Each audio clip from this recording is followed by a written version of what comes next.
ओम शिव शक्ति नमः।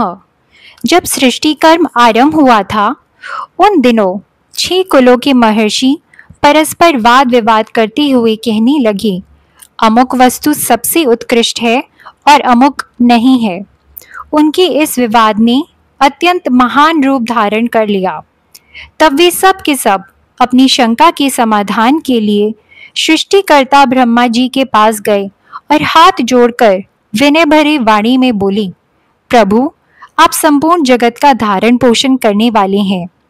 हम यह जानना चाहते हैं कि संपूर्ण तत्व से परे सर्वश्रेष्ठ पुराण पुरुष कौन है।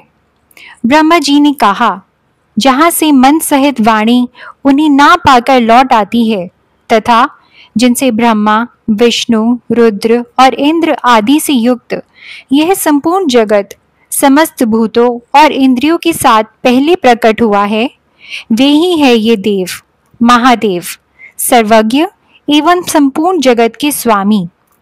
यही सबसे उत्कृष्ट है। भक्ति से ही इनका साक्षात्कार होता है, दूसरे किसी उपाय से कहीं इनका दर्शन नहीं होता।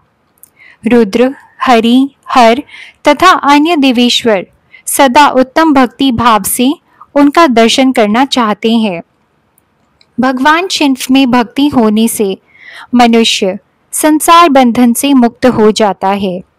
देवता की कृपा प्रसाद से उनमें भक्ति होती है और भक्ति से देवता का कृपा प्रसाद प्राप्त होता है। ठीक उसी तरह जैसे अंकुर से बीज और बीज से अंकुर पैदा होता है। इसीलिए तुम सब ब्रह्म ऋषि भगवान शंकर का कृपा प्रसाद प्राप्त करने के लिए भूतल पर जाकर वहां सहस्त्रों वर्षों तक चालू रहने वाले एक विशाल यज्ञ का आयोजन करो। इन यज्ञपति भगवान शिव की कृपा से साध्य साधन का ज्ञान होता है। शिव पद की प्राप्ति ही साध्य है, उनकी सेवा ही साधन है तथा उनके प्रसाद से जो जो नित्य नैमित्तिक आदि फलों की ओर से निष्प्रिय होता है, वही साधक है।